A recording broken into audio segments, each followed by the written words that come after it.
Okay, for insight into these shifting summer travel trends, let's turn to Michael Taylor. Michael is the Senior Managing Director of Travel, Hospitality, and Retail at J.D. Power. Michael, always a pleasure. Good to see you again. Thanks, Sean. Okay, well, the numbers don't lie. The first months of this year, going into the height of summer, fewer foreign travelers to the United States compared to previous years. So we know businesses want them. But what about the U.S. government? Do you think that these numbers would encourage some type of change in policy? What do you think?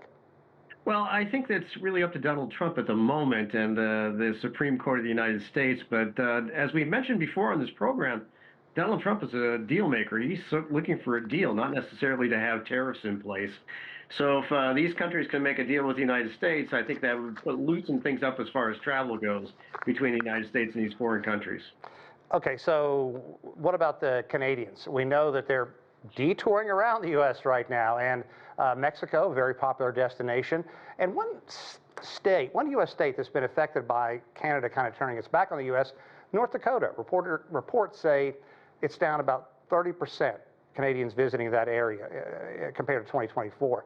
You know, it's a small state. It doesn't have a lot of income and ways that can make up this revenue. What's it going to do? Well, you know, really, there is some negative sentiment between the United States and Canada at the moment. I think that'll fade over time, but it's certainly strong right now.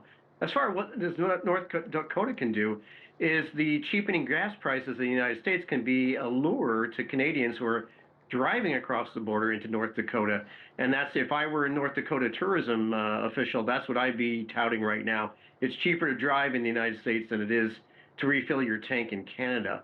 And you'll be able to see a good amount of that state, which is, of course, borders on Canada. Yeah. But what about the U.S. dollar?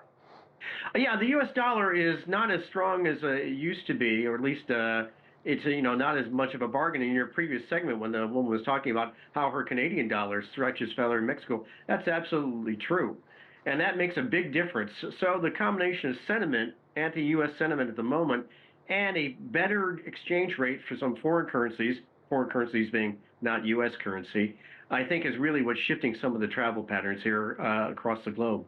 Okay, but American travelers, right now, they're loving foreign countries. Travel there is up, and that means they're spending their money overseas. That's true. I mean, we're still seeing the only bright spot that we're seeing in air travel in the United States, in the United States market, is that overseas market. As you mentioned before in your previous segment, travel is down, significantly. I mean, it's statistically significant, about 4 or 5%. But people are still traveling overseas, to enjoy foreign travel. But really, that post-COVID revenge travel that we talked about on previous segments, that's over now. And people are looking at the price of airline tickets and the exchange rates they have between the American dollar and foreign currencies and saying, hey, is that really worth it? So I would predict in the next 6 months we're going to see the same slowdown as we see in the domestic market, as we see from U.S. to foreign travel destinations. Interesting. I'm curious, the U.S. State Department put out a terrorism travel warning for U.S. citizens wanting to visit Mexico. We've heard long about the cartels, their threats. What impact is that having on U.S. travelers, especially to time-honored places like Cancun, Cabo, and Acapulco? Yeah, that was only updated a few weeks ago, so it's hard to see what the actual impact is going to be. But the perception I have from our side is that really nothing has really much has changed.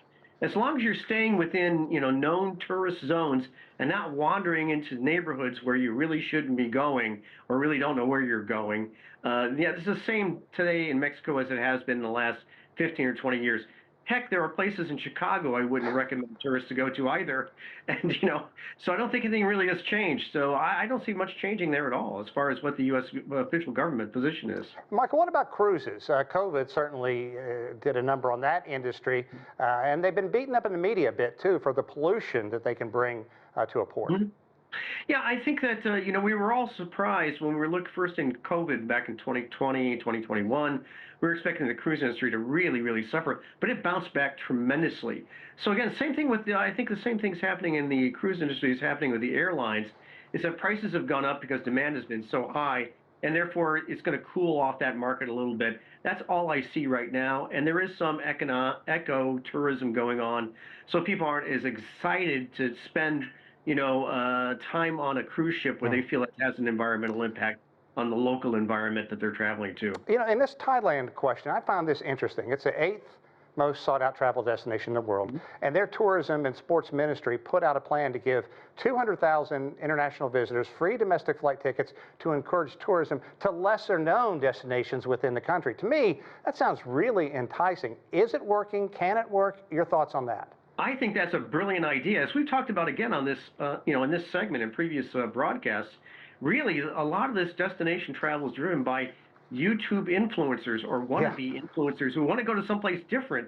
And so this idea, I think, is a brilliant marketing idea by the Thai government to get people to go to places they wouldn't normally consider outside of, Phuket and places like that and Bangkok, to go to those places and, film themselves and become little mini advertorials or advertisements for these exotic destinations to Thailand. I think this is a great idea.